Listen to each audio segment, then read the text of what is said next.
என்ற ஜக்காத்துடைய தேவை உள்ள மக்கள் நோம்புல மட்டுமல்ல இருக்கிறாங்க. ஒருத்தருக்கு ஒரு ஆபரேஷன் பண்ண போறாங்க, அது ஏதோ ஒரு இடையில ஒரு காலத்துல அவர் ஒரு மிஸ்கீன், அவர் ஒரு ஃபகீர், அப்படி ஒரு கேட்டகரியில ஜக்காத்துக்குரிய ஆள், அதுக்கு ஒரு 1,00,000 தேவைண்டா நீங்க நோம்புல வாங்கன்னு சொல்லலே. அதை அவருக்கு அந்த நேரத்தில் தான் அதை கொடுக்கணும். விக்கிற நோக்கத்தோட காணிகள் வாங்கி வச்சிருக்கிறாங்க, வாகனங்கள் வாங்கி வச்சிருக்கிறாங்க. ஓட்டுற வாகனம் அல்ல, ஓட்டுறதுக்கு 3 வாகனம் இருந்தால் அதுக்கு ஜக்காத்து இல்லை, விற்கிறதுக்கு என்று வாங்கி வச்சிருக்கி. நல்ல விலை வந்தா வேறு விற்பார், காணி வாங்கி போட்டிருக்கிறாங்க விற்க.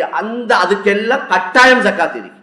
வெளியில உள்ளவங்களுக்கு ஜக்காத் கொடுக்கிறோம், எங்களுக்கு கீழே வேலை செய்யறவங்க ஜக்காத்துக்கு 100க்கு 100 தகுதியானவங்க அவங்க பார்த்து கொண்டிருக்கிறாங்க, கண்ணீர் வடிக்கிறாங்க, உள்ளங்கள் வேதனைப்படுவது.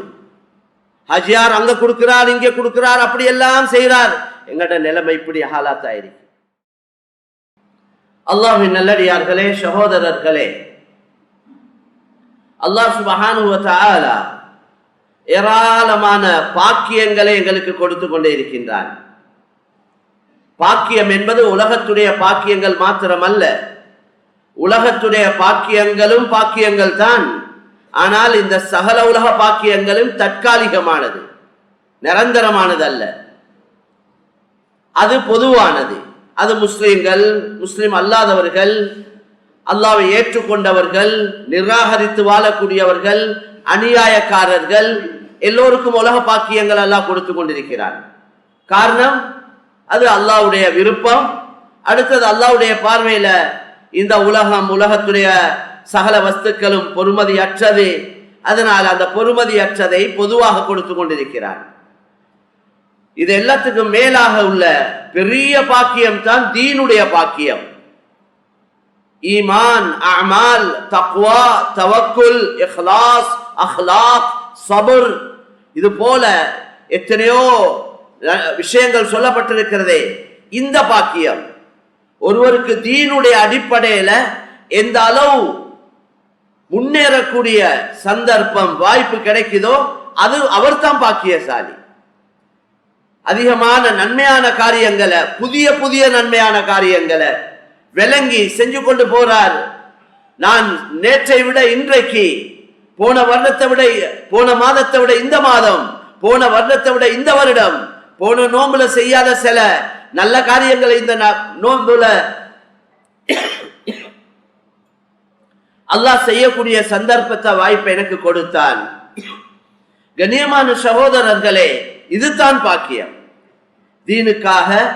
தீனுக்காக செலவழிக்கக்கூடிய சந்தர்ப்பம், அல்லாஹ்வுடைய கலிமா இந்த உலகத்துல மேலோங்குவதற்காக, அல்லாஹ் விரும்பக்கூடிய நல்ல காரியங்களுக்கு எங்களோட உடல், எங்களோட பொருள், எங்களோட நேரம், எங்களோட அறிவு ஆற்றல்களை செலவழிக்கக்கூடிய, சுருக்கமா சொல்ல போனா அல்லாஹ்வால் எங்களுக்கு கொடுக்கப்பட்ட சகல நியமத்துகளையும் அவனுக்காக, அவன் தீனுக்காக, அவனை சந்தோஷப்படுத்துவதற்காக செலவழிக்கக்கூடிய வாய்ப்பு, சந்தர்ப்பம் யாருக்கு கிடைக்குதோ அவர் தான் பெரிய பாக்கியசாலி.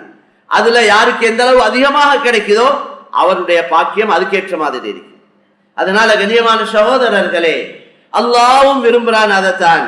அல்லாஹ்வும் அதுக்குள்ள சந்தர்ப்பங்களை, வாய்ப்புகளை உருவாக்கி தந்து கொண்டே இருக்கிறான். இந்த அடியான் எப்படியாவது இவன் பாவத்துக்கு மன்னிப்பை பெற்றுக்கொள்ளணும், இந்த அடியான் எப்படியாவது என்ற ரஹமத்துக்கு உட்பட்டவனாக ஆகணும், இந்த அடியான் எப்படியாவது நரகத்திலிருந்து விடுதலை செய்யப்படணும், இந்த அடியான் எப்படியாவது மேலான சொர்க்கத்துக்கு போகணும் என்பது அல்லாஹ்வுடைய விருப்பம். அதுக்குள்ள சந்தர்ப்பங்கள், வாய்ப்புகள் கிடைச்சு கொண்டிருக்கு.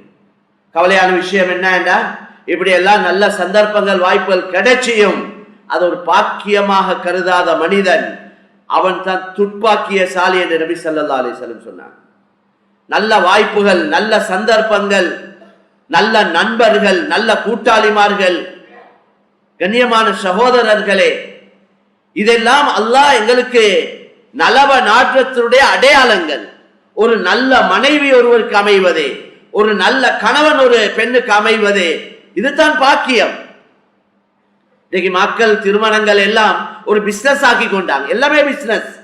இன்னைக்கு பலவரதும் பிசினஸ், பலவரதும் பண துனியாட நோக்கத்தோட, ஒருத்தரோட மஹபத் வைக்கிறதும் துனியாட நோக்கத்தோட, கொடுக்கிறது எடுக்கிறதும் துனியாட நோக்கத்தோட. இவரை நல்லா கவனிச்சா அவர் எங்களையே கவனிப்பார், தேவைப்பட்ட நேரத்தில் அவற்றை உதவி எடுத்துக்கொள்ளும். குர்ஆன் சொல்லுது, வலா தம்னுன் தஸ்தக்ஸிர், நீங்க உதவி செய்யாதீங்க இன்னும் உங்களுக்கு கூட கிடைக்கும் என்ற எதிர்பார்ப்போட. இவருக்கு கொடுத்தா இவர் இன்னும் தருவார். இப்படித்தான் பொதுவான அமைப்பு இருக்கு. அல்லாஹ் எல்லோரையும் பாதுகாக்கணும். மேலான சொல்ல அல்லாஹ் விரும்புறது எதை செஞ்சாலும் அல்லாஹ்வுக்காக, அவன் பொருத்தத்துக்காக, அவன் திருப்திக்காக, அவன் அன்புக்காக, ஆகிரத்துக்காக செய்யுங்க. அதைத்தான் அல்லாஹ் எதிர்பார்க்கிறான். நாங்க எல்லாரும் நல்லா விளங்கிக் கொள்ளணும். எங்களோட முழு துனியாட எல்லா விஷயங்களையும் உள்ளடக்கி வச்சிருக்கிறது தீனுக்குள்ளதான். தீனுக்குள்ளதான் எங்களோட முழு துனியாவும் அடங்கி இருக்கு. அதனால துனியாக்கேண்டே தனிய ஃபிக்ர் பண்ண வேண்டிய, யோசிக்க வேண்டிய அவசியம் இல்லை. தீன விஷயத்துல கவனத்தை கூட்ட கூட்ட, தீனுடைய விஷயத்துல எங்கட ஈடுபாடுகளை கூட்டக்கூடிய நேரத்துல அல்லாஹ் எங்கட துனியாட சகல காரியங்களையும் அல்லாஹ் லேசாக்கிட்டார். குர்ஆன் ஹதீஸ் தான் சொல்லுது, மன் ஜஅலல் ஹுமூம ஹம்மன் வாஹிதா கஃபாஹு அல்லாஹு ஹம்ம துன்யா வ ஹம்ம ஆখিরাতি. யாருடைய எல்லா கவலையையும், எத்தனையோ கவலைகள் இருக்கிறீர்களுக்கு துனியால, எத்தனையோ யோசனை வருவதே, இந்த எல்லா யோசனைகளையும் எல்லா கவலைகளையும் ஒரு கவலையாக யார் ஆக்கிக் கொள்றாரோ அவருடைய துனியாட கவலைக்கும் அல்லாஹ் போதுமானவன், அவருடைய ஆகிரத்துடைய கவலைக்கும் அல்லாஹ் போதுமானவன். எல்லா கவலையும் ஒரு கவலை என்றால் அது ஆகிரத்துடைய கவலை. ஹம்மல் ஆஹிரா, ஆகிரத்துடைய கவலை. எதை எடுத்தாலும் கொடுத்தாலும், பேசினாலும் பழவினாலும், மஹப்பத் வச்சாலும், எதை செஞ்சாலும் ஆகிரம் தான் சிந்தனைக்கு வரும். இது எப்ப அல்லாஹ் எங்கள் எல்லோருக்கும் தௌஃபீக் செய்வானாக. இது எப்ப எங்களோட உள்ளத்துல வருமோ, கண்ணியமான சொல்லே, இந்த துனியாவை அல்லாஹ் சுருட்டி எங்களோட காலடியில் வந்து சேர்ப்பான். இதைத்தான் சஹாபாக்களுக்கு செஞ்சான். சஹாபாக்களுக்கு இதைத்தான் அல்லாஹ் செஞ்சான். ரசூலுல்லாஹ் இதுல தான் முழு கவனத்தை செலுத்தினாங்க. உங்களோட முழு துனியா தீனுக்குள்ளதான் இருக்கு. அதனால கண்ணியமான சகோதரர்களே, எங்கட இந்த புத்திக்கு பற்றது, எங்கட வெளிரங்கம், இந்த உலக அடிப்படையில துனியால முஸ்லீம்கள் குறைவு, முஸ்லீம் அல்லாதவர்கள் தான் அதிகம். அவங்க தான் வச்சு உலகத்தை ஆட்டி படைச்சு கொண்டிருக்கிறாங்க. அவங்க சொல்றது தான் கருத்து, அவங்க சொல்றது தான் சரி என்ற மாதிரி தான் துனியா போயிட்டு கொண்டிருக்கிறது. கண்ணியமான சகோதரர்களே, அதனால அந்த துனியாதாரிகள், ஈமான் இஸ்லாம் இல்லாதவர்கள், அவங்களுக்கு ஆகிரத்தை பத்தி ஒரு சிந்தனையும் இல்லை. அவங்களுக்கு அல்லாஹ்வுடைய நம்பிக்கையும் இல்லை, ஆகிரத்துடைய நம்பிக்கையும் இல்லை. எனவே அவங்க சொல்ற அவ்வளவு கருத்துக்களும் துனியாவை பேஸ் பண்ணி தான் இருக்கும். உலகத்தை முன் வச்சு தான் அவங்களோட எல்லா கருத்தும் இருக்கும். புத்திய வச்சு, பார்வையை வச்சு, கண்ணுக்கு விளங்குறத வச்சு, வெளிரங்கத்தை வச்சு தான் ஈமான் இஸ்லாம் அல்லாஹ் ஆகிரத்துல நம்பிக்கை இல்லாதவங்களோட கருத்து எல்லாம் அப்படித்தான் இருக்கு. அதனால மேலான சகோதரர்களே, நாங்க தெளிவா சொல்ல வேண்டிய கருத்து, உங்களோட கருத்து உங்களுக்கு சரி, உங்களோட கருத்து எங்களுக்கு சரி வராது. காரணம், நாங்க அல்லாஹ் ஆகிரத்தை நம்பினோம், அல்லாஹ்வுடைய வாக்குறுதிகளை நம்பினவங்க, அல்லாஹ்வுடைய எச்சரிக்கைகளை நம்பினவங்க. நீங்க சொல்லும் வட்டி எடுங்க, கொடுங்க, வட்டியால உங்களோட பிரச்சனை தீரும், வட்டியால இப்படி பிரயோஜனம், இப்படி நலவு, இப்படி முன்னேற்றம், இப்படி ஹைர், இப்படி பரக்கத், ஏதாவது ஒரு வார்த்தைகளை சொல்லி பாருங்க. வட்டிக்கு என்ன பேர் வச்சிருக்கிறாங்க? இன்ட்ரெஸ்ட் என்ற பேரை வச்சிருக்கிறாங்க. வட்டிக்கு வச்சிக்கிற பேர் இன்ட்ரெஸ்ட். இதுதான் உலகத்துல முக்கியமான விஷயம். இது அதாவது கெட்டதுக்கெல்லாம் நல்ல பெயரை வச்சு அறிமுகப்படுத்துறது, கெட்டதுகளுக்கு நல்ல பெயர் வச்சு அறிமுகப்படுத்துறது. கெட்டதை என்றா யாரும் எடுக்க மாட்டாங்களே. கெட்டத நல்ல பெயர்கள் வச்சு தான் உலகத்துக்கு இன்றைக்கு மார்க்கெட் பண்ணப்படுவது. அது ஷைத்தான்ட வேலை. ஷைத்தான் அப்படித்தான் சொல்றான். ஆதம் அலைஹிஸ்ஸலாத்தையும் ஹவ்வா அலைஹிஸ்ஸலாத்தையும் சொர்க்கத்திலிருந்து வெளியாக்கணும் என்றது அவன் நோக்கம். எனவே அதுக்கு அவன் என்ன சொன்னான் தெரியுமா? அல்லாஹ் சொன்னான், இந்த மரத்துக்கிட்ட போவாதீங்க, வலா தக்ரப ஹாதிஹி ஷஜரா ஃபதகுனா மினல் ஸாலிமீன். சொர்க்கத்தை கொடுத்து தண்ட கையாலே ஆதம் அலைஹிஸ்ஸலாத்தை படைச்சி அவங்கள கொண்டு போய் சொர்க்கத்துல வச்சு, அவ்வளவு சொர்க்கம் என்ன எப்படி, அதில் உள்ள இன்பங்கள் பாக்கியங்கள் எப்படி எல்லாம் கொடுத்து அல்லாஹ் ஒண்ட சொன்னான், ஒண்ட செய்ய வானம் என்றான். அது என்ன? இந்த மரத்துக்கிட்ட நெருங்கிறாதே.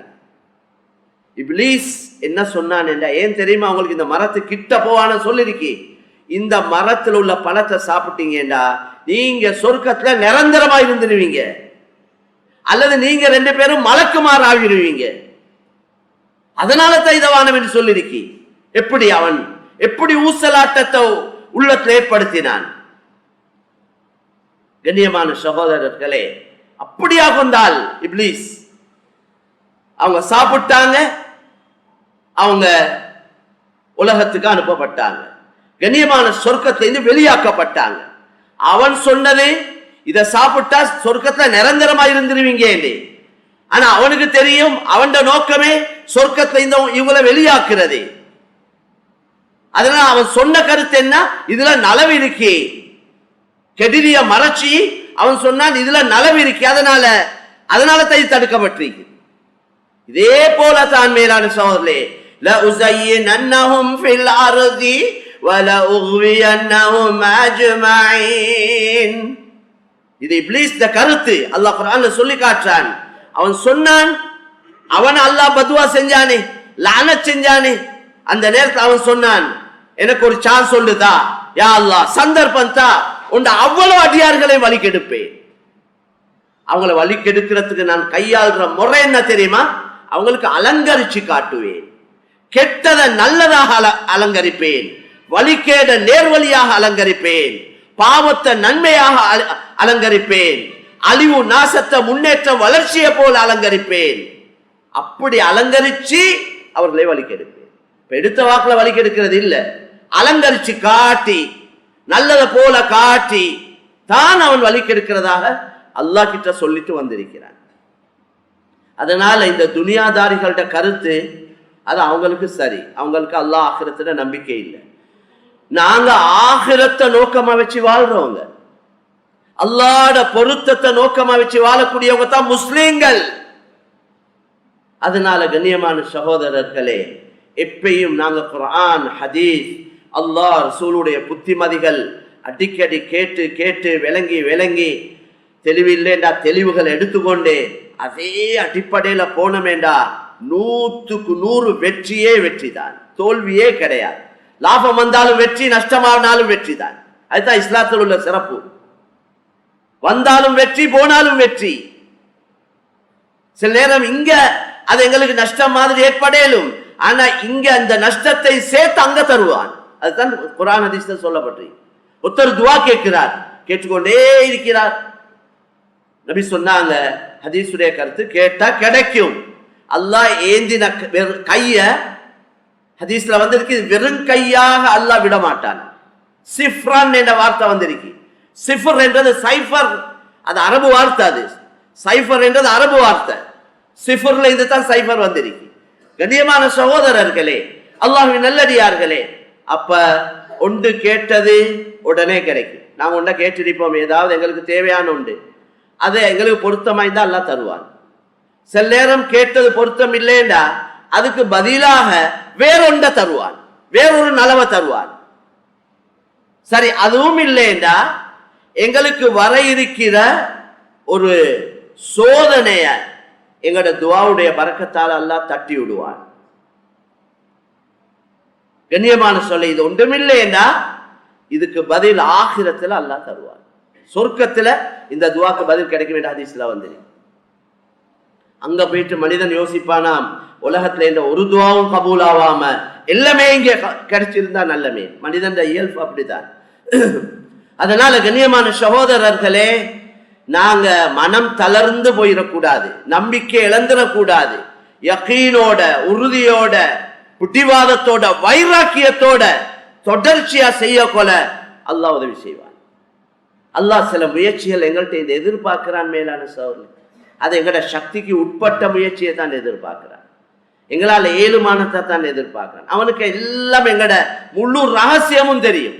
நாங்க என்னத்தை நினைக்கிறோம், என்னத்தை யோசிக்கிறோம், எங்களுக்கு எது விருப்பம், எது விருப்பம் இல்லை, இவன் எதிர்பார்ப்பு எப்படி என்ற அவ்வளவையும் அல்லாஹ் அறிஞ்சவன். ஏன்னா எல்லாத்தையும் படைச்சவன் அவன்.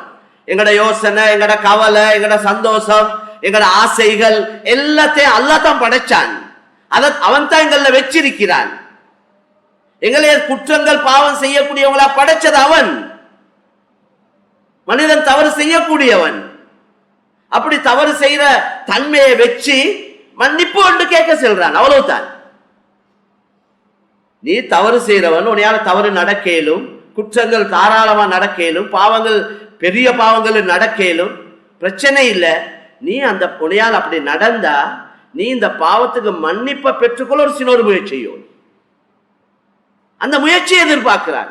இது பாவம் செஞ்சு செஞ்சு அல்லாஹ் மன்னிப்பான், அல்லாஹ் மன்னிப்பான், அல்லாஹ் மன்னிப்பான் என்று சொல்லி சொல்லி பாவம் செய்கிறார். அங்க அதுக்கு மன்னிப்பு இல்லை, அப்படி மன்னிப்பு இல்லை. அப்படி யாரும் சொல்ல மாட்டாங்க. இல்ல அப்படி எங்கேயும் வந்து இல்லை. அல்லாஹ் மன்னிக்கிறவன், அல்லாஹ் கிருபை உள்ளவன் என்று சொல்லி சொல்லி எல்லா பாவத்திலும் ஈடுபட்டு கொண்டே இருக்கிறார். அந்த அவருக்கு மன்னிப்பு இல்லை. மன்னிப்பு யாரு தௌபா செய்யறாங்களோ அவங்கள அல்லாஹ் அவங்களோட தௌபாவை ஏற்றுக்கொள்றார். அப்படிதான் ஹதீஸ்ல வந்து குர்ஆன் சொல்லுது. இவற்றை உள்ளம் உருகோணும். இவர் செஞ்ச தவறுகள், குற்றங்கள், பாவங்கள் இவற்றை நினைவு வரணும். இவருக்கு அதை நினைச்சு உள்ள வருத்தம் அடையணும், உள்ளத்துல ஒரு வேதனை ஏற்படணும், ஒரு கவலை வரணும், உள்ள உருகணும். யா அல்லாஹ், இப்படி எல்லாம் செஞ்சிட்டனே, இப்படி எல்லாம் பாவம் செஞ்சிருக்கிறனே, யாருக்கும் தெரியாம செஞ்சிருக்கிறனே என்று உள்ளங்கள் உருகி சும்மா ஒரு இடத்துல இருந்து கொண்டிருக்கிறார். பாவம் நினைவு வருது, உள்ளம் உருகுது, 2 சொட்டு கண்ணீர் வடியுது. இவர் அன்னைக்கு அந்த இருந்து கொண்டே யோசிக்கிறார், இதுக்கு பின்னால் இந்த பாவங்களை செய்யக்கூடாது, இதோட பாவத்தை நிப்பாட்டி கொள்ளணும், அல்லாஹ் என்ற பாவத்தை மன்னிக்கணும் என்று கையேந்தி எல்லாம் துவா கேட்க இல்லை. கிபிலாவெல்லாம் முன்னோக்கி ஒழுவெடுத்து கொண்டு எல்லாம் கேட்க இல்லை. ஒரு இடத்துல இருந்து கொண்டு ஏதோ அவர் அந்த யோசனையோட இருக்கவும் இல்லை. திடீரென்று தான் பாவத்துல யோசனை வந்துச்சு. அப்படி ஒரு யோசனை வந்து உள்ள முருகி இவர கண்ணில் இருந்து பாவம் செய்யக்கூடாது, தௌவாசி அல்லாஹ் என்னைய மன்னிக்கணும் என்ற அந்த அந்த சிந்தனையோட 2 சொட்டு கண்ணீர் வடிச்சாலே அவருடைய எல்லா பாவத்தையும் எல்லாம் மன்னிச்சார். தௌபா என்ற அதுதான். தௌபா என்ற அந்த தௌபா கொழுவிக்கிற அமைப்பு ஒன்று இல்லை. அது சும்மா எங்களுக்கு ஒரு முறையை சொல்லி தரவே தெரியாத கூட்டமும் இருக்கே. பாவம் செய்ய தெரியும், தௌபா செய்ய தெரியா. செஞ்ச பாவத்துக்கு ஹசரத் பொறுப்பு இல்லை. அவரு சொல்லி சொல்லி தாரத்துக்கு அவங்க செஞ்ச பாவம் அவங்களுக்கு தெரியும். அவங்களோட தனிமைகள், அவங்களோட இரவுகள், அவங்க வெளிநாட்டுல போட்ட கூத்துகள், செஞ்ச பாவங்கள் அவங்களுக்கு தெரியும்.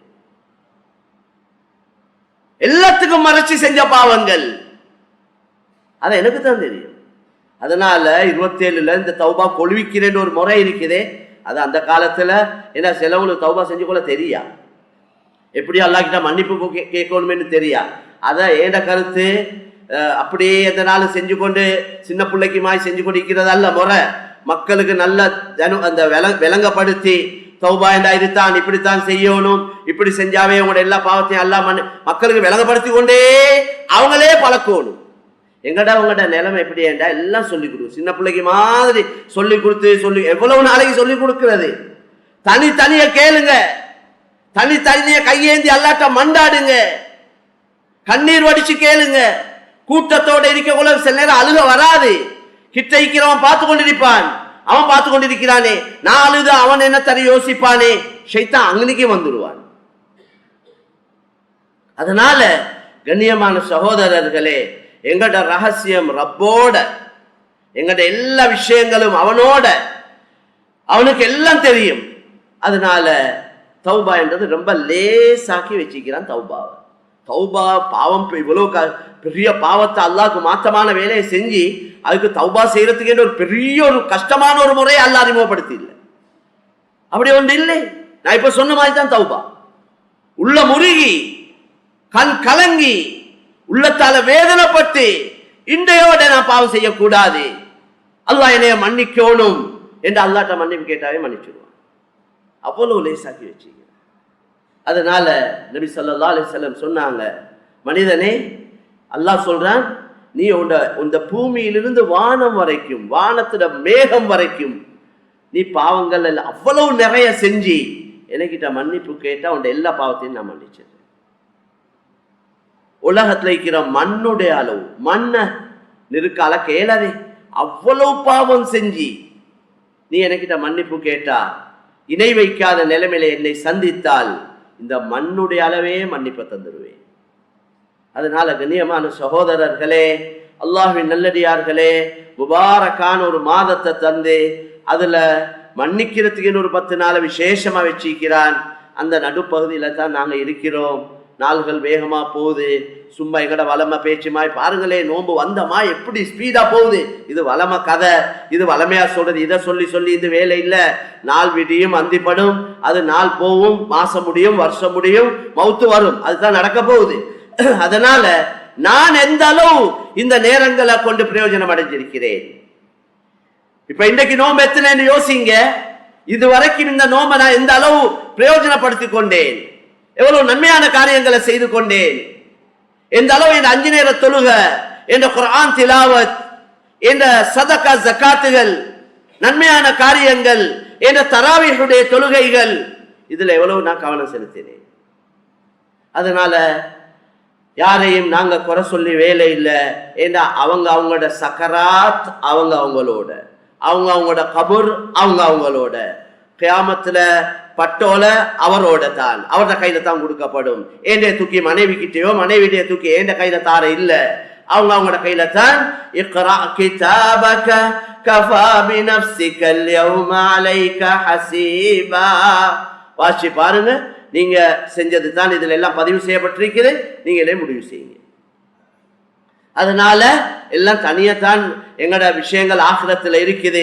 அல்லாஹ் சொல்றான், நீங்க எப்படி பிறந்தீங்களோ அப்படித்தான் எழுப்பாட்டப்படுவீங்க. நபி ஸல்லல்லாஹு அலைஹி வஸல்லம் தெளிவா சொன்னாங்க. அதனால கண்ணியமான சகோதரர்களே, நாள் பறந்துரும். மிஸ் பண்ணிட்டு சும்மா கை சேதப்படுற கூட்டத்தில் ஆகக்கூடாது. அதுதான் சிலவங்களோட விஷயம். சந்தர்ப்பம் இருக்கக்குள்ள பிரயோஜனப்படுத்திக் கொள்ற இல்ல, வாய்ப்பு இருக்கக்குள்ள அதை பாவிச்சு கொள்ற இல்ல. அது எதையாவது ஒன்றை யோசிச்சு நேரத்தை காலத்தை கழிச்சுட்டு அது பிறகு கை சேதப்பட்ட என்ன பிரயோஜனம்? எந்த பிரயோஜனமும் இல்லை. அதனால கண்ணியமான சகோதரர்களே, அல்லாஹ் எங்களுக்கு தீன லேசாக்கி தந்திருக்கிறான், அமல் இபாதத்துகளை லேசாக்கி தந்திருக்கிறான். அதிகமான நன்மைகள் அள்ளி கொற்ற மாசம் ரமலானுடைய மாசம். சந்தர்ப்பத்தை வீணாக்கிறாம நாங்க பிரயோஜனப்படுத்திக் கொள்ளணும். அடுத்த முக்கியமான விஷயங்கள், இந்த ரமலான்ல சில விஷயங்கள் கவனிக்கப்பட வேண்டிய விஷயம் ஜகாத். ஜகாத்ல எங்கட ஆட்கள் அதிகமா கொடுக்கிறது ரமலான்ல தான் ஜகாத். உண்மையிலே ஜகாத் என்றது நோம்புல அல்ல, கடமையானது. அது நோம்புல தான் கொடுக்கணும் என்றதும் இல்லை. மக்கள் வளமையாக்கி கொண்டாங்க ரமலான்ல. காரணம், நோம்புல கொடுத்தா செய்யற நன்மைக்கு ஒரு ஃபர்லுக்கு 70 ஃபர்லுடைய நன்மை கிடைக்குது ஹதீஸ்ல வந்திருக்கு. அதனால தான் ஜகாத் என்றது ஃபர்லான அல்லாஹ்வுடைய ஒரு கடமை. அதை நோம்புல அதை செஞ்சா 70 ஃபர்லுடைய நன்மை கிடைக்குமே, அதுக்காக தான் நோம்புல ஆட்கள் கொடுக்கிறாங்க. ஏன்னா ஜகாத்துடைய தேவை உள்ள மக்கள் நோம்புல மட்டுமல்ல இருக்கிறாங்க. ஒருத்தருக்கு ஒரு ஆபரேஷன் பண்ண போறாங்க, அது ஏதோ ஒரு இடையில ஒரு காலத்துல அவர் ஒரு மிஸ்கீன், அவர் ஒரு ஃபகீர், அப்படி ஒரு கேட்டகரியில ஜகாத்துக்குரிய ஆள், அதுக்கு ஒரு 1 லட்சம் தேவைண்டா நீங்க நோம்புல வாங்கன்னு சொல்லேலதே. அதை அவருக்கு அந்த நேரத்துல தான் அதை கொடுக்கணும். சதக்கால கொடுக்கணும்னா மிச்சம் நல்ல, எனக்கு சதக்கால கொடுக்கிற அளவுக்கு இல்ல, ஜகாத்துல என்றா ஏலும், ஜகாத்துல ஏலும் என்றா ஜகாத்துல கொடுங்க, உட்படுத்துங்க. ஜகாத்த வார நோம்புக்கு கொடுக்க வைக்கிற ஜகாத்தை இப்ப கொடுக்கலும். இந்த வருஷம் ஜகாத் கொடுத்து முடிஞ்சு தலை நோம்போட எல்லாம் கொடுத்து முடிஞ்சு வச்சுக்கோங்க. இப்ப அடுத்த ஜகாத் அடுத்த நோம்புக்கு தான் வரும். எனக்கு ஏலும் வார வருஷத்துல கொடுக்க வைக்கிற ஜகாத்துல கொடுத்து கொண்டு போக. சதக்கால ஏலாட்டி கொடுங்க ஜகாத்ல. சிலவங்க இருக்கிறாங்க, அவங்க எல்லாத்தையும் ஜகாத்தாலே தான் செய்ய பார்க்கறது. சதக்கால செய்யறதையும் ஜகாத்தால தான். அந்த ஜகாத் கொடுத்தே ஆகணும். அது உங்களோட சொத்து செல்வத்தில் இருக்கிற ஊத்த குப்பை, தெளிவா சொல்றேன். அது கொடுத்தே ஆகணும். அதுல எந்த எக்ஸ்கியூஸும் இல்லை. அதுக்கு பொதுவான அமைப்புல மன்னிப்புகள் இல்லை, கொடுத்தே ஆகணும். அதை கொடுக்க இல்லைண்டா உங்களோட மக்கிய சொத்தை எல்லாம் சேர்த்து அழிக்கும். அது சொல்லுவோமே, நாங்க அந்த அவிஞ்ச தக்காளி அக்கௌண்ட் இருந்தா அது மக்கியது எல்லாத்தையும், அது ஆசிட் மக்கியது உள்ளப்பட்ட எல்லாம் பழுதா போற மாதிரி ஹதீஸ்ல அப்படித்தான் வந்துருக்கு. வலில்லாஹில் மஸலுல் அலா. மன் அதா ஜகாத மாலி ஃபகத் ذهب شره. யார் அவருடைய சொத்துடைய பணத்துடைய ஜகாத்தை கொடுத்துட்டாரோ சொத்து செல்வத்துக்கு வர இருந்த அழிவு நாசம் அந்த ஜகாத்தோடே போயிட்டேன்னு சொன்னாங்க. கடல்ல அல்லது கரையில சொத்து செல்வத்துக்கு அழிவு வருவதேடா ஜகாத்தை நிறைவேற்றாதனால தான் வருவதே என்று கண்ணியமான நபி ஸல்லல்லாஹு அலைஹி வஸல்லம் சொன்னார். அதனால இந்த ஜகாத்தால அல்லாஹ்க்கு எந்த பலனும் இல்லை.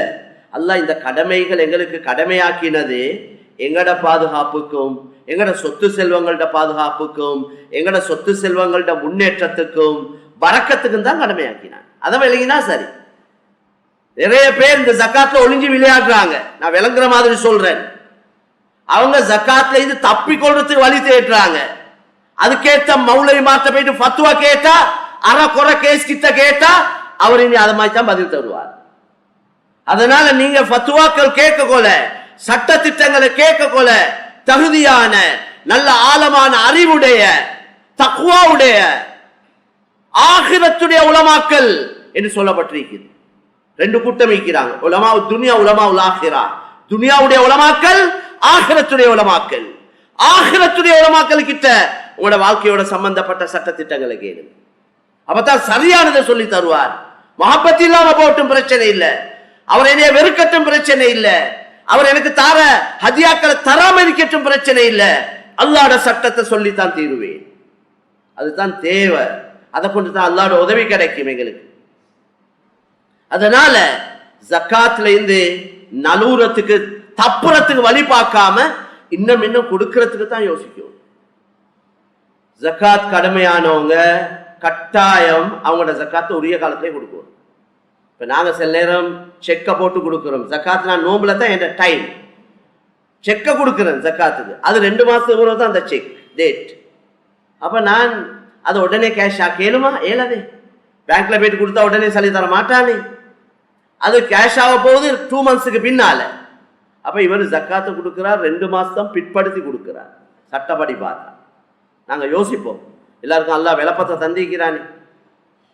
அப்படி இல்லை. கேஷ் செக் கொடுக்குறீங்க பிரச்சனை இல்லை, மாத்திக்கொள்ளையிலும். அது அப்படி இல்லாம பிற்படுத்தி டேட் செக்ஸ் கொடுக்கிறது அது பொருத்தம் இல்லை, முறை இல்லை. ஜக்காத்தை பிற்படுத்துறார். ஜக்காத்தை முற்படுத்த அனுமதி இருக்கே ஒழிய பிற்படுத்த அனுமதி இல்லை. அதனால மேலான சொல்ல ஜக்காத்துடைய விஷயத்துல முழு கவனம் செலுத்தணும். அடுத்த விஷயம், எங்களோட எத்தனையோ பேர் வியாபாரம் செய்யறாங்க, கொடுக்கல் வாங்கல், சாமான எடுத்துக்கொண்டு போனாங்க, கடனுக்கு லாஸ்ட் ஆகிட்டார், நஷ்டவாளியா போயிட்டார், இல்லாமல் ஆவிட்டார். அவருக்கு 4 பேர் ஏதோ ஊத்திட்டாங்க, மோசடி செஞ்சிட்டாங்க. இவர் நல்ல ஆள் தான், நல்ல ஆள். ஆனா இவர்கிட்ட இருந்து எடுத்தவங்க அவங்க ஏதோ மோசடி செஞ்சிட்டாங்க. இந்த மனுஷன் அப்பாவி மனுஷன், வேற வழி இல்லை. இவர் எங்களுக்கு கடன் தர இருக்கி, எங்களுக்கும் பொதுவா அவர்கிட்ட ஒரு 5 லட்சம் வச்சுக்கோங்களே, மொத்தமா மன்னிக்கிறதுக்கு எங்களுக்கும் கஷ்டம். அதுக்கு அந்த கெப்பாசிட்டியில நாங்க இல்ல. சரி, அப்படி இல்லைண்டா இப்ப இவருக்கு என்ன செய்யணும்? ஜக்காத்துல ஏழும். சும்மா நாங்க கணக்க போட்டுக்கொண்டே இவர் 5 லட்சம் தரைக்கு அதை மன்னிச்சாச்சு அப்படி என்று எழுதி கொண்டு போக இயலாது. அவரை கூப்பிட்டு, இங்க வாங்க, நீங்க எனக்கு 5 லட்சம் ஜக்காத் தர இருக்குது, இந்தாங்க, நீங்க என்ன ஜக்காத்தை தரணும், அது உங்களோட கடமை. நீங்க இப்ப கடனாளி ஆயிக்கிறீங்க, என்ற ஜக்காத்தை உங்களுக்கு தாரன், நீங்க என்ற கணக்க ஜக்காத்தை எனக்கு தர வேண்டிய கடனை தந்துருங்க. இப்படித்தான் முறை, சரியான முறை. அதுலயும் உங்களுக்கு ஏதாவது சரி 5 லட்சத்துல நான் ஒரு 50,000 அல்லாஹ்வுக்காண்டி விட்டு கொடுக்கிறேன், 4.5 லட்சம் நீங்க எனக்கு தரணும் என்ற அடிப்படையில செய்யலாம். அந்த மனுஷன் உண்மையிலேயே கஷ்டவாளி, அவர் ஜக்காத்துக்கு தகுதியானவர், அவர் 5 லட்சம் உங்களுக்கு தர இருக்கி, நீங்க ஒரு 6 லட்சத்தை கையில கொடுங்க, கொடுத்து செல்லுங்க. ஏழு வேண்டாம், 1 லட்சத்தை நீங்க வச்சுக்கோங்க, பாக்கி 5 லட்சம் ஏண்ட ஜக்காத், அதை தந்துரு. அந்த மனுஷனுக்கும் அவரும் ஜக்காத்துக்கு உரிய ஆளே, இப்ப கஷ்டத்துல இருக்கிற ஆளே, அவருக்கும் கொடுக்கணும் ஜக்காத். உங்களோட ஜக்காத் ரிட்டர்ன் வந்த உங்களோட கடன் வந்த மாதிரி இருக்கும், அவரை கடன்ல இருந்து கலட்டி விட்ட மாதிரி இருக்கும், அவருக்கும் ஏதாவது ஒரு ஹக்கு போனமா இருக்கும். அல்லாஹ் சந்தோஷப்படுவார், அல்லாஹ் சந்தோஷப்படுவார். இத மாதிரி ஜக்காத்துடைய விஷயத்துல யோசிச்சு நாங்க சட்ட திட்டங்களை விளங்க. ஏண்ட ஆசை, நான் எப்பயும் விருப்பம், எவ்வளவு காலமா எங்கட இங்க பஜார்ல ஒரு ஃபத்வா சென்டர் ஒன்று அமையணும், தகுதியான உலமாக்கள் ஒரு 3 பேரை வைக்கணும், நல்ல சம்பளம் கொடுக்கணும், வெள்ளம் 10 மணியில இருந்து 5 மணிக்கு மட்டும் அந்த உலமாக்கள் இன்னைக்கு இருக்கணும். பஜார்ல உங்களோட வியாபாரம் இதோட சம்பந்தப்பட்ட எல்லா விளப்பம் உள்ள உலமாக்களா இருப்பாங்க. அவங்க அது ஜம்மியாவோட வரையிலும் என்ற மிச்சம் சிறப்பா இருக்கும். நாங்க இதுக்கெல்லாம் ஏற்பாடு செய்யணும். எவ்வளவு பேர் விளப்பம் இல்லாம வியாபாரம் செய்யறாங்க, எவ்வளவு சாமான் அலப்பிக்கிறாங்க, அவங்களுக்கு விளப்பம் இல்லை, கேட்க தெரியா, கேட்கறதுக்கு இடம் ஒன்று இல்ல, ஏற்பாடு ஒன்று இல்ல. அப்ப பொறுப்புகள் வைக்கிற நாங்க அல்லாஹ்க்கு பதில் சொல்லணும். மேலான சகோதரர்களே, என் உள்ளத்துல ஒதுக்கிறத நான் உங்களுக்கு சொல்றேன். அது ஒரு அமானிதம் என்ற அடிப்படையில சொல்றேன். பொறுப்புகள் இருக்கிறவங்க இதை பத்தி கட்டாயம் அல்லாஹ் சந்தோஷப்படுவான். பொறுப்புகள்ல இருக்கிறவங்க எங்கட துனியாவை யோசிக்கிற மாதிரி, எங்கட வியாபாரத்தை யோசிக்கிற மாதிரி, உலக விஷயங்களை யோசிக்கிற மாதிரி, அதனுடைய முன்னேற்றத்துக்கு முயற்சி செய்யற மாதிரி, தீனுடைய முன்னேற்றங்கள் என்னையால அல்லாஹ் 4 நல்ல காரியத்தை செய்யணும் என்ற கபருக்கு அது தொடர்ச்சியா வந்து கொண்டிருக்கும். சதகா ஜாரியா, தொடர்ச்சியா நன்மை கிடைக்கிற வேலைகள் இதெல்லாம். இது மாதிரி நிறைய வேலை திட்டங்கள் இருக்குது. யோசிச்ச வேண்டாம். இந்த நாளும் எல்லாரும் செய்ததே செஞ்சு கொண்டிருக்கிறது அல்ல. அதுபோல செய்யுங்க. அதோட இன்னும் புதிய யோசிங்க. எவ்வளவோ இருக்கு அல்லாஹ் விரும்பக்கூடிய நல்ல செயல்கள், அதுக்குள்ள ஏற்பாடுகள், தகுதிகள் எல்லாம் எங்களுக்கு இருக்கு. அல்லாஹ் அதுக்குள்ள தந்திருக்கிறான். வேலை ஒன்று துப்புரவா முறையா கணக்கு வழக்குகள் செய்யறவங்களும் நம்பிக்கைக்குரியவங்களா இருப்பாங்கன்னா மக்கள் அள்ளி தருவாங்க. அவங்களோட கையில ஒப்படைப்பாங்க. இவங்கள்ட்ட கொடுத்தா பார்க்க தேவையில்லை. வேலை துப்புரவா நடக்கும், கணக்கு வழக்கெல்லாம் ஒழுங்கா இருக்கும். இந்த பொது வேலைகள் வைத்த வளர்க்கிறதுக்குள்ளது அல்ல. பொது வேலைகள் மதரசாவா இருக்கேனும், பள்ளியா இருக்கேனும், பவுண்டேஷன்களா இருக்கேனும், எதுவா இருந்தாலும் அது மிச்சம் பேணுதலாக, மிச்சம் கவனமாக பொது சொத்துல நடந்து கொள்ள வேண்டிய தேவை இருக்கு. அப்பதான் அந்த இடங்களுக்கு அல்லாஹ்வோட உதவி அவங்களுக்கும் கிடைக்கும். பொது சொத்துல ஒருத்தர் எவ்வளவு பேணுதலா இருக்கிறாரோ அவருடைய வாழ்க்கையில அல்லாஹ் பரக்கத் செய்வான். இது நான் பொதுவா சொல்றேன். இந்த மஸ்ஜிதுக்கு 10,000க்கு மேல மக்கள் ஜும்மாக்கு வராங்களாம்.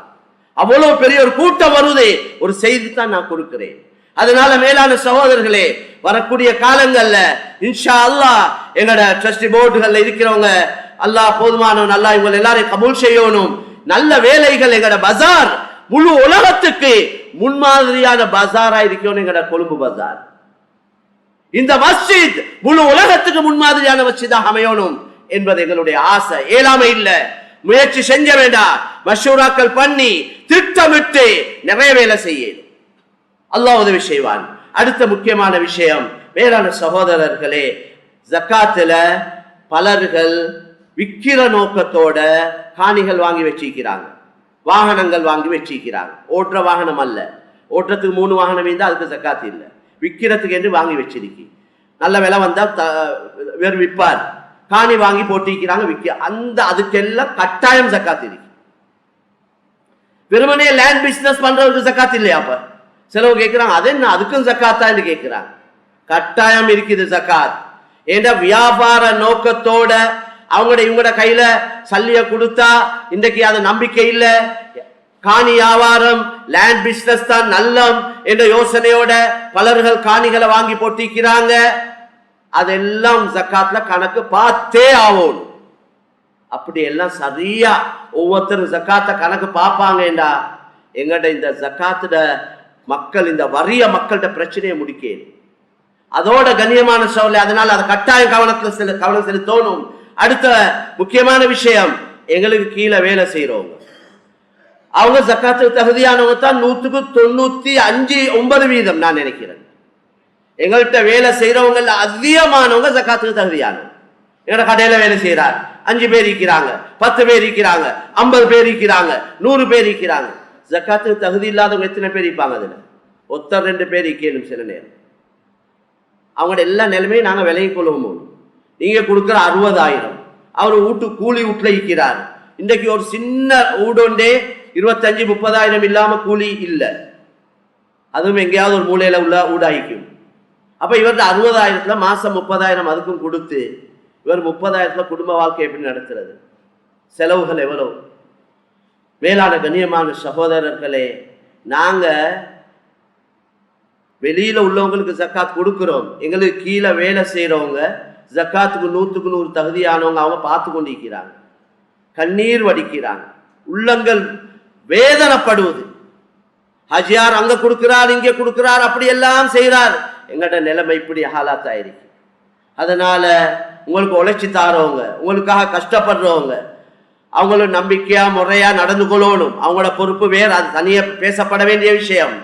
வேளாண் சொல்ல அவங்க ஜக்காத்துக்கு தகுதியான. அதனால நான் இதுக்கு முந்தைய ஞாபகப்படுத்திக்கிறேன், உங்களோட போனஸ் வருஷத்துக்கு ஒரு ஹக் கொண்டு கொடுப்பீங்களே, அந்த போனஸை ஜக்காத்தா பாவிக்காதீங்க. ஜக்காத்தால உங்களோட போனஸை கொடுத்துடாதீங்க. போனஸா கொடுங்க. ஜக்காத் ஒரு வெளியுள்ள உத்தரவு கொடுக்கிற மாதிரி ஜக்காத்தை கொடுத்துருங்க அவருக்கு. நான் உங்களுக்கு இவ்வளவு தாரம் தானே, சம்பளம் இவ்வளவு, போனஸ் இவ்வளவு, அதோட இன்னும் இவ்வளவு, அதெல்லாம் வச்சு வேலை வாங்கல அவர்கிட்ட. அதான் நியாயம், அது குற்றம். அதனால கண்ணியமான சகோதரர்களே, சிலவங்க வேலைக்கு ஆள் வச்சிருக்கிறாங்க, அவங்களுக்கு சொல்றாங்க கமிஷன் தாரன், சின்ன சம்பளத்தை கொடுத்து உடைய வியாபாரத்துக்கு ஏற்ற மாதிரி கமிஷன் தருவன். அவரும் கஷ்டப்பட்டு எப்படியாவது வார கஸ்டமரை பேசி கதைச்சி ஒரு சாமான் எடுக்க வந்தவரை 3 சாமானத்தை வித்து கமிஷன் அவர் கணக்கு போட்டு வச்சிருக்கிறார், எனக்கு மாசம் இவ்வளவு கிடைக்கும், அதை கொடுக்கிறே இல்ல. அநியாயக்காரர்கள். எந்த பொஸ்மார் இப்படி நடந்து கொள்றாங்களோ அவங்களோட தொழில் வியாபாரத்துல பரக்கத்தை எதிர்பார்க்கலாம். பரக்கத் என்றது கண்ணுக்கு விளங்காத உண்டு, அது 100க்கு 100 அல்லாஹ்வோட புறத்திலிருந்து வரக்கூடிய உண்டு. வேற பிரச்சனை தீராத பிரச்சனையா இருக்கும், வேற வாழ்க்கையில நிம்மதி இல்லாம இருக்கும். எங்கேயாவது ஒரு வழியில உடைச்சுட்டு கொண்டு போகும் இவர சம்பாதிப்புகள். ஏதாவது ஒரு சோதனைக்கு மாட்டிக்கொள்வார். அல்லாஹ் பாதுகாக்கும். அல்லாஹ் யாருக்கும் அப்படி நடத்தக்கூடாது. இந்த ஜும்மாக்கள், பயான்கள், அல்லாஹ் ரசூலுடைய சகல புத்திமதிகளும் எங்கட பாதுகாப்புக்கும், எங்கட நலவுக்கும், எங்கட முன்னேற்றத்துக்கும் தான். அதுக்கு மாற்றமான வேலையை செஞ்சு கொண்டு அதுக்கு பின்னால நாங்க அல்லாஹ்க்கு குறை சொல்லி வேலை இல்லையே மேலான சகோதரர். அதனால கட்டாயம் தனக்கு கீழே உள்ளவரோட எப்படி நடக்க சொன்னாங்க, நீங்க சாப்பிடுறத சாப்பிட கொடுங்க, நீங்க உடுக்கிறத உடுக்க கொடுங்க. இன்றைக்கு அவர் உங்களுக்கு கீழே இருக்கிறார், அல்லாஹ் நாடினா அவருக்கு கீழே உங்களே அல்லாஹ் ஆக்கேலும். ரசூலுல்லாஹ் அப்படி சொன்னாங்க, இஹ்வானுக்கும் தஹ்த ஐதீக்கும், உங்களோட சகோதரர்கள் உங்கள்கிட்ட வேலை செய்யறவங்க என்று சொன்னாங்க நபி ஸல்லல்லாஹு அலைஹி வஸல்லம். அதனால மேலான சகோதரர்களே, நிறைய தேவையில இருக்கு, மக்கள் ரொம்ப கஷ்டப்பட்டு கொண்டிருக்கிறாங்க. அந்த கொடுக்கிற யாராவது ஒருத்தரோட பேசி பார்த்தீங்கன்னா விளங்கு, அவருக்கு விடிஞ்சா அந்திப்பட காட்டி கால்ஸ் தான். எங்களோட இந்த பிரச்சனை, வீட்டு பிரச்சனை, கடன் பிரச்சனை, அந்த பிரச்சனை, ஒத்தரால குறிப்பிட்டவங்களால எவ்வளவு தான் செய்யலும். அதனால நாங்க எல்லாரும் சேர்ந்த வேண்டாம், நிறைய நல்ல வேலைகள் செய்யலும். அடுத்தது வியாபாரங்கள்ல முறைய சிலவங்க நினைக்கிறாங்க, இந்த இப்படி செஞ்சாதான் கூட சம்பாதிக்கணும். இன்னொத்தண்ட வியாபாரத்தை பறச்செடுக்கிறது. ஒருவர் சாமானத்தை வாங்கி கொண்டு ஒரு இடத்துல இருந்து போறார், ஒரு இன்னொரு கடையில் இருக்கிறவர் கேட்கிறார், இது என்ன எவ்வளவுக்கு வாங்கினீங்க? 3000 ரூபாய்க்கு வாங்கினீங்க. அல்லாஹ் கூட கொடுத்து எடுத்துட்டீங்க, 2000 ரூபாய்க்கு எனக்கிட்ட இருக்குதே. இவங்க என்ன செய்யறாங்க, அதை கொண்டு போய் ரிட்டர்ன் கொடுத்துட்டு இவர்கிட்ட வந்து சாமானத்தை, இவர் நினைக்கிறார், இந்த முதலாளி இவர் நினைக்கிறார் இப்படி வியாபாரம் செஞ்சு நல்லா சம்பாதிக்கலுமே, நாசத்துக்கு வழிய செய்கிறார், மண்ணை கூட்டி கொள்றார்.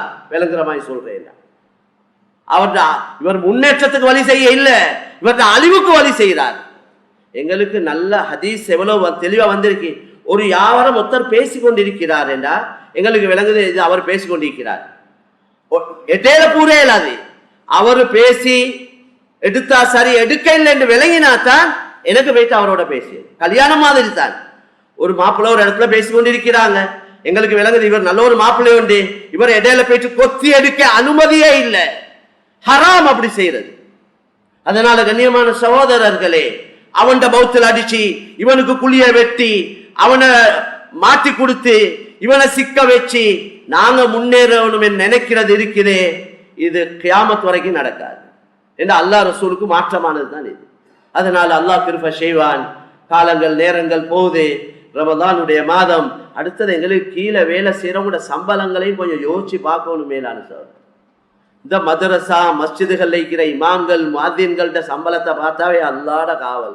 24 மணி நேரம் அவர் பள்ளியில இருக்கணும், கொடுக்குற சம்பளம் 55,000 60,000 இப்படி சின்ன சம்பளங்கள். அவங்களுக்கு ஒரு இபிஎஃப் இல்லை. நான் முந்த நாள் ஒரு உஸ்தாதோட பேசிக்கொண்டிருந்தேன். அவர் 18 வருஷம் ஒரு மதரசால உஸ்தாதா இருந்திருக்கிறார், ஓதி கொடுத்திருக்கிறார். இப்ப அவரு நோயாளியும் ஆவிட்டார். அவர் மதரசாலையிருந்து இப்ப நின்று கொள்றேன்னு கேட்டிருக்கிறார். அவங்க எல்லாரும் சேர்ந்து பிரியாவிட எல்லாம் செஞ்சிருக்கிறாங்க. அவருக்கு நான் கேட்ட உங்களுக்கு எவ்வளவு தந்தாங்க என்று 2 லட்சம் தந்தாங்க. 18 வருஷம் வேலை செஞ்சுட்டு மதரசாலையிருந்து நிற்கிறார். அவருடைய 7 நிலம் அப்படி. கண்ணியமான சகோதரர்களே, 2 லட்சத்தை கொடுத்து அவளை கண்ணியப்படுத்தி எல்லாம் அனுப்பிக்கிறாங்க. இபிஎஃப் ஒன்று இல்லை, பென்ஷன் ஒன்று இல்லை, ஒன்றும் இல்லை. இதுதான் ஹாலாத் எங்கட சமுதாயத்திடைய. பொறுப்புகள்ல இருக்கிறவங்க அல்லாஹ்க்கு பதில் சொல்லணும். சும்மா நடத்துறது அல்ல, பொறுப்பெடுக்கிற மாதிரி இல்ல. இன்னைக்கு மக்கள் கொடுக்க தயார், இவங்க அதை சரியா முறையா எடுத்து உரியவங்களுக்கு கொடுக்க தயார் இல்லை. அதுதான் கவலையான விஷயம். அவங்களுக்கு புள்ள குட்டி குடும்பங்கள் எவ்வளவு இருக்கு. மேலான சவால் எப்படி தீன் முன்னேறும்? எப்படி பொறுப்புகளுக்கு நான் கேட்கிற கேள்வி, தகுதியானவங்க எப்படி பொறுப்புக்கு வருவாங்க? பொறுப்புகளுக்கு தகுதியானவங்க வர மாட்டாங்க. அவங்க பார்ப்பாங்க, இந்த மதரசால போயிட்டு இந்த மஸ்ஜிதை இருந்து கொண்டே நான் இப்படி சின்ன சம்பளத்தை எடுத்துக்கொண்டே ஏச்சி வாங்கி கொண்டே சீரழிஞ்சு கொண்டே ஹாஃபிஸ் ஆலிம் 10-12 வருஷம் இல்முக்கே காலத்தை கழிச்சு நான் இப்படி எல்லாம் சீரழிய தேவையில்லை, அதை விட நல்ல பேமெண்ட்ல போயிட்டு வியாபாரம் செய்யறது. அதால சில நேரம் அவர் முழுக்க வியாபாரத்துக்கே ஆவித்தாரேண்டா அவர் பாடமாக்கின குர்ஆன் மறந்து போயிற்றும், அவர் ஓதின கிதாப் எல்லாம் மறந்து அவர் துனியாதாரி ஆவிடுவார் கடைசியா. இதுக்கெல்லாம் காரணம் யார்? பொறுப்புகள்ல இருக்கிறவங்க. அதனால இதெல்லாம் கொஞ்சம் யோசிக்கணும் என்றதுக்காக தான் இந்த கருத்துக்களை சொல்றேன். சொல்லியும் ஆகணுமே மேலான சொல்லே. எந்த நாளும் சமாளிச்சு கொண்டு மக்களை சும்மா மேலால பூசிட்டு போவே இல்லாதே. உள்ள நிலைமைகள் மௌத்துவலும் எப்போ வரப்போவதோ தெரியா எங்களுக்கு. அல்லாஹ் எங்கள்கிட்ட சில கேள்விகள் கேட்பான், அல்லாஹ்க்கும் பதில் சொல்லணும். அதனால் இது அமானிதம் என்ற அடிப்படையில் அவங்களுக்கு முன்வைக்கிறேன். எனவே இருக்கக்கூடிய இந்த ரமலானுடைய நாட்கள், பேலன்ஸ் இருக்கக்கூடிய நாட்களை நாங்கள் அல்லாஹ் விரும்பக்கூடிய முறையில கழிச்சு அல்லாஹ்வோட பொருத்தத்தோடு அல்லாஹ்வை சந்திக்க அல்லாஹ் எங்கள் அனைவருக்கும் தௌஃபீக் செய்வானாக. யா அல்லாஹ் எங்கள் அனைவருடைய குற்றம் குறைகளை மன்னித்தருள்வாயாக. யா அல்லாஹ் இதுவரைக்கும் செஞ்ச பாவங்கள் எல்லாம் மன்னிப்பாயாக. எங்களோட எல்லா ராசியங்களையும் அறிஞ்சவன் நீ தான் யா அல்லாஹ், மன்னிக்கிறவன் நீ யா அல்லாஹ். எங்களை விட குற்றம் செய்தவர்கள் எல்லாம் மன்னிச்சிருக்கிறாய் யா அல்லாஹ். பெரிய பெரிய அநியாயக்காரர்களை மன்னித்து அவுலியாக்கள் ஆக்கி இருக்கிறாய் யா அல்லாஹ். யா அல்லாஹ் உலகத்துடைய கடைசி காலத்துல தடமாறி கொண்டிருக்கிறோம் யா அல்லாஹ். எங்க திரும்பினாலும் பாவம் யா அல்லாஹ். எங்களால பாதுகாத்துக் கொள்ள இயலாது யா அல்லாஹ். நீ தான் எங்களே பாவத்திலிருந்து பாதுகாக்கணும். எங்களோட உள்ளங்கள்ல பாவத்தின் மீது வெறுப்ப போடு யா அல்லாஹ். நீ உள்ளத்துல வெறுப்பை போட்டால் நாங்கள் பாவங்கள் ஈடுபட மாட்டோம் யா அல்லாஹ். அமல் இபாதத்துல இன்பத்தை தந்திரியா அல்லாஹ். எங்கட சீதேவியான தாய் தந்தருடைய பாவத்தை மன்னிச்சிரியா அல்லாஹ். எங்கட குடும்பங்கள்ல மௌத்தானவர்கள் பலர்கள், அவர்களை மன்னித்தருள்வாயாக. அவருடைய மண்ணறையை பொன்னறையாக்கி வைப்பாயாக. அவருடைய துனியாவுடைய வாழ்க்கையை விட ஆகிரத்துடைய வாழ்க்கையை சிறப்பாக்கி வைப்பாயாக. யா அல்லாஹ் எங்களை ஒவ்வொருத்தர வாழ்க்கையில் உள்ள கஷ்டங்கள், கவலைகள், நெருக்கடிகள், நோய் துன்பங்களை லேசாக்கி வைப்பாயாக. எங்கள் எல்லோரையும் பயங்கரமான நோய்கள் இருந்து பாதுகாப்பாயாக. எங்களோட குடும்பங்கள் எத்தனையோ நோயாளிகள் யா அல்லாஹ் கஷ்டப்பட்டு கொண்டிருக்கிறார்கள். எல்லோருக்கும் நல்ல ஆஃபியத்தை ராகத்தை கொடுத்தருள்வாயாக. யா அல்லாஹ் எங்களோட ஒவ்வொருத்தர ரிஸ்க்ல பரக்கத் செய்ய யா அல்லாஹ். பலர்கள் நெருக்கடியோடு வாழ்கிறார்கள் யா அல்லாஹ். சாப்பாட்டுக்கு வழி இல்லாமல் இருக்கிறார்கள் யா அல்லாஹ். குந்திரிக்க இடம் இல்லாமல் இருக்கிறார்கள் யா அல்லாஹ். அவர்கள் எல்லோருக்கும் வழி வசதிகளை செய்து கொடுப்பாயாக. யா அல்லாஹ், யா அல்லாஹ், யா அல்லாஹ் எங்களை இந்த ரமலானை சிறப்பாக கழித்த கூட்டத்தில் எங்களை ஆக்கி வைப்பாயாக. இந்த நாட்டிலே நல்ல நிலைமைகளை உருவாக்குவாயாக. இந்த ஜும்மாவுக்கு வந்திருக்க கூடிய எல்லோருடைய பாவங்களை மன்னித்தருள்வாயாக. எல்லோரையும் பொருந்தி கொள்வாயாக. எல்லோரையும் தக்வாவுடையவர்கள் ஆக்கி வைப்பாயாக. நீ தந்த பிள்ளைகள், நீ தந்த செல்வங்கள் யா அல்லாஹ், அந்த பிள்ளைகளை நீயே பாதுகாப்பாயாக. பிள்ளைகளுக்கு நீயே தர்பியத் செய்வாயாக. வா ஆகிரு தஅவானா அனில் ஹம்துலில்லாஹி ரப்பில் ஆலமீன்.